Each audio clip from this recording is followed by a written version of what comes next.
siya ay isang mabuti at mabait na tao. Siya ay matulungin.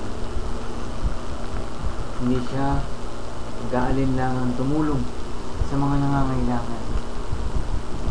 Parati siyang nandyan para sa klolohan ang mga naaapi, ang mga naghihirap, ang mga inaapi ulit.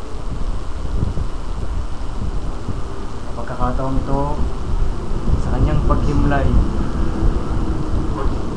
nawa nasa mabuti siyang kalagayan.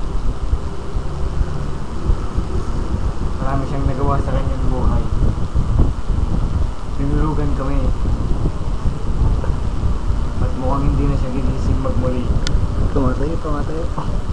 Sumalangit nawa.